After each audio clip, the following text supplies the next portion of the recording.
This is your one and only 𝐈𝐸𝐻81 with your daily dose of video goodness, and today we pit melee against magic to see which one reigns supreme in Elden Ring. Let's get to it. Alright, so before we get into all of the data, let me explain to you what we're doing here exactly and what I've done in order to come up with the data that I have. So the data that I was after was the raw damage value of melee and magic. That means not having any type of anything to buff damage beyond dual wielding huge hammers for melee. So no bleeds, no talismans, no frost damage, no armor, nothing. Just melee weapons with maxed out strength versus spells with maxed out intelligence. Also in this test, I didn't want to do anything outside like doing just a normal run. So I didn't want to do something where I got two of the same OP hammer, because there is a specific hammer that is extremely strong and has the best scaling for melee damage. And you can get two of them. You can either have a friend drop you one, or you can get your second one in New Game Plus.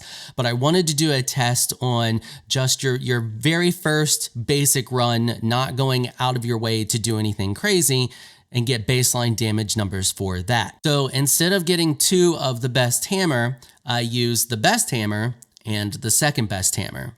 Now you can also dual wield staves to get the bonus from your offhand staff onto whatever spell you're casting, but considering that that doesn't quite work the same as melee does, and it's technically just buffing your spell, so it's really no difference than just having an extra talisman, I left dual wielding staves out and instead opted to go through each of the spells to find the top 3 spells that do the most damage. When it comes to stats for strength, I set my strength to 99. That's maxing out strength. I left everything else that could influence the melee damage at its baseline values for my character, and nothing else really affects the damage on these because I put Ashes of War on the hammers and I spec them to heavy, so they are only influenced by strength. I did the exact same thing for testing intelligence, except you can't really do anything for influencing the stats on a staff as far as equipping them with an Ash of War. You can, but you can only equip it as standard.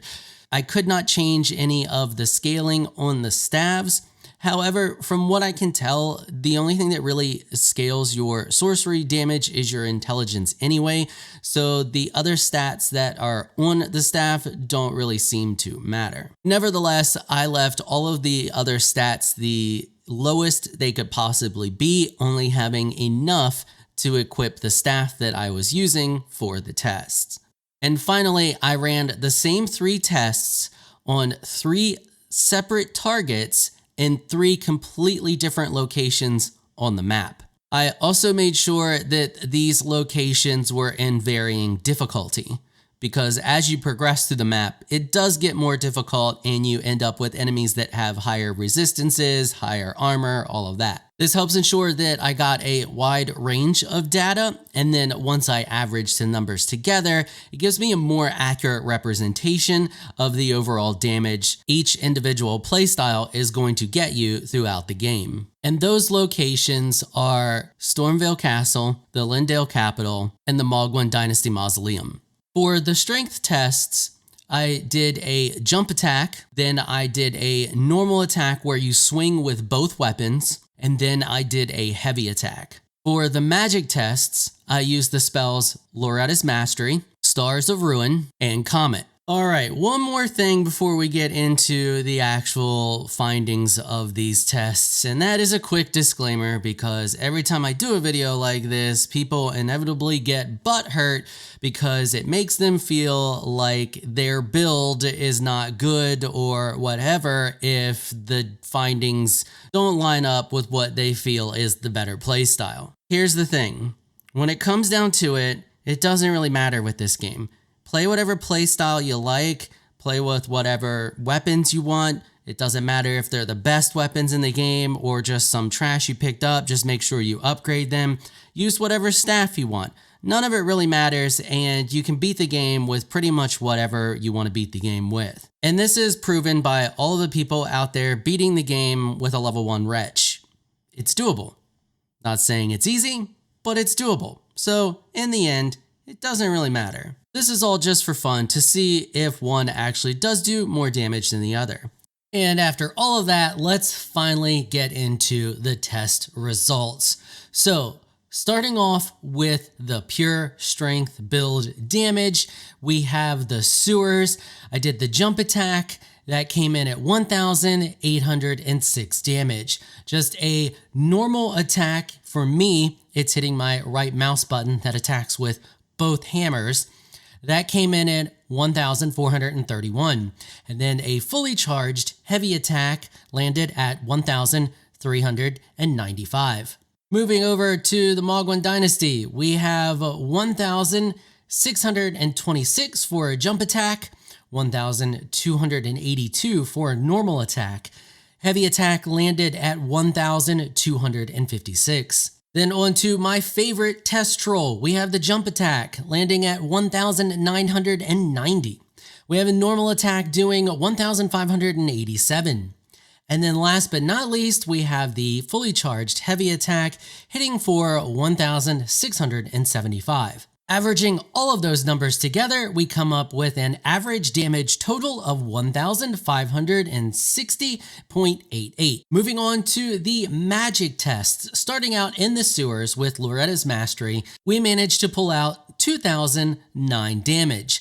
Now, I do want to mention something here. I did get varied results on the bow. Out of all of the testing that I did for strength and all of the testing that I did for magic, the bow is the only one that did not give me consistent results. So what I did for the bow was I took the most consistent number out of all of the tests that I did for it. So for example, this one in the sewers, 2009 came up more consistently than any of the other numbers. Why this happens with this specific spell, I do not know, but I wanted to make you aware of it so that if you try to run these tests and replicate what I've done here, which I encourage you to do, you will get varied results as well, most likely, so you'll understand what I've done here. Moving on to the Stars of Ruin, that one came in at 1,740 damage, and then Comet landed for 1,410. Moving on to the Dynasty, we have 1,993 for the bow,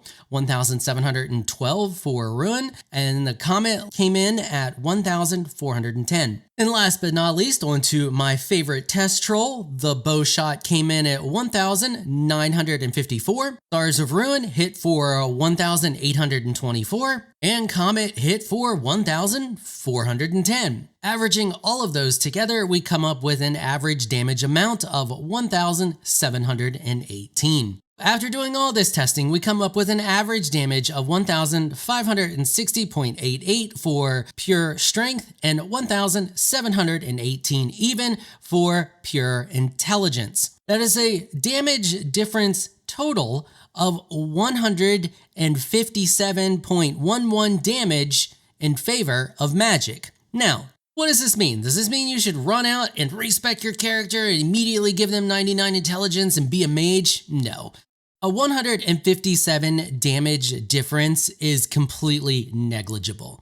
Like, you wouldn't even notice it if it was guaranteed to be that much of a difference every time, but it's not. It's going to vary depending on what you are attacking. And due to the fact that I was getting varying numbers with Loretta's Mastery, it is possible that you could be doing less than that 157 additional damage. And that would only be if you are insistent on using just these 3 spells. Your damage total and average damage could be completely different depending on what spells you are using. But what this tells us is that they've balanced their game extremely well.